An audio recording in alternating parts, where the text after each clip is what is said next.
भदौ 23-24 गते पछिको एउटा कविता।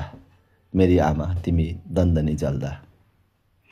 संसद भवन जल्यो, सर्वोच्च जल्यो, सिंहदरबार जल्यो, क्षणभरमै सिंगै देश जल्यो, नजल्नु पर्ने धेरै जले, समग्रमा मेरी आमा तिमी दन्दनी जल्यौ।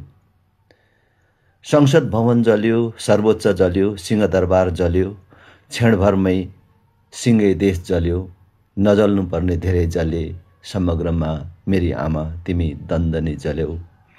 आमा जल्दा देश बल्दा, आमा जल्दा देश बल्दा, टुलु टुलु हेर्ने यी आँखालाई बेस्सरी कोपर्ने मन छ। आमा जल्दा देश बल्दा, टुलु टुलु हेर्ने यी आँखालाई बेस्सरी कोपर्ने मन छ। अरूलाई के भन्नु, अरूलाई के भन्नु, एकचोटि आकाश थुक्ने मन छ। प्रश्न झन्झन बलियो भएर आइरहेको छ, प्रश्न झन्झन बलियो भएर आइरहेको छ। वर्षौं देश चलाएर चलाउँदैछु भन्नेहरूलाई बेस्सरी सोध्ने मन छ। वर्षौं देश चलाएर चलाउँदैछु भन्नेहरूलाई बेस्सरी सोध्ने मन छ। कलम र शासन चलाउनेहरू गलत थिए होलान्, तर सर्वोच्च किन जल्यो? तर सर्वोच्च किन जल्यो? किन जल्यो संसद र किन जल्यो सिंहदरबार? अनि किन चलेनन् दमकलहरू? किन जल्यो संसद र किन जल्यो सिंहदरबार? अनि किन चलेनन् दमकलहरू? संसद, सर्वोच्च र सिंहदरबार जलेको र दमकल नचलेको एकै साथ हेर्न अभिशप्त यी आँखाहरू कोपर्ने मन छ।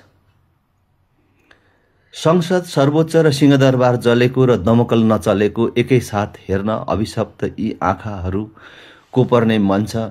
किनकि यस्ता दृश्यहरू फेरि कहिल्यै हेर्न नपरोस्, किनकि यस्ता दृश्यहरू फेरि कहिल्यै हेर्न नपरोस्। आमा,